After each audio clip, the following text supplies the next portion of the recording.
Chinese cheese. Though this cheese did not start from a cow. Anytime somebody says cheese, but they're not talking about actual cheese, I become very skeptical. If something that's not cheese is called cheese, it means it stinks. Have a sniff. Soon. Don't get too excited. Say hello to Virginia. She is the founder and enthusiastic tour guide of Humid with a Chance of Fishballs. Today, she's my bridge to understanding the food and people of this city.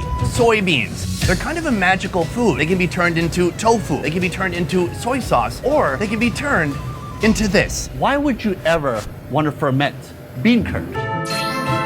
Historically, they said that fermented products will actually be more easily absorbed in the body. That's why people thought it would be more nutritious to eat fermented bean curd versus tofu. Once you put it in cooking, it gives an extra zing, extra funk, and an extra level of umami. Maybe similar to a Korean doenjang. I think it's more like Vietnamese fermented shrimp paste. Mắm tôm. Calvin and I previously tried fermented shrimp paste during our worst-rated food tour in Vietnam. Oh God. And I can still feel the knockout punch of its smell and taste. Somehow, this bean curd goes a step further. So it really starts from making tofu. You would air dry the tofu, and then afterwards, it will go white hair. She didn't say it gets moldy. She says it grows hair. I don't know anything in my kitchen that has white fuzzy hair. What I'm making now is the fermented bean curd.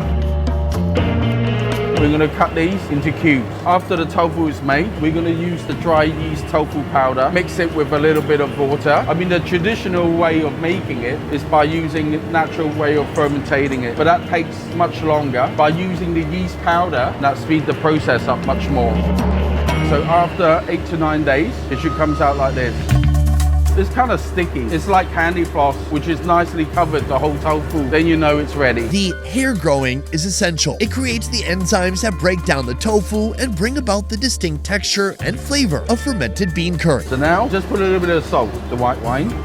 Just stack them nicely. What Chef Silas is doing here is a centuries-old Chinese method meant to preserve tofu before refrigerators existed. Now this one is the spicy one. We'll put it in the rice wine. We've got some chili here with a little bit of salt. And then we're going to nicely stack it in the jar. We're going to close the lid and let it fermentate for another 8 to 9 months. And that's how you make fermented bean curd. These days, jars like this are a staple in Hong Kong kitchens. And locals just can't get enough of it. You want some water? That's strong, but wow, that's very creamy. The taste is bold, it's intense, it's salty, and it has a deep umami flavor.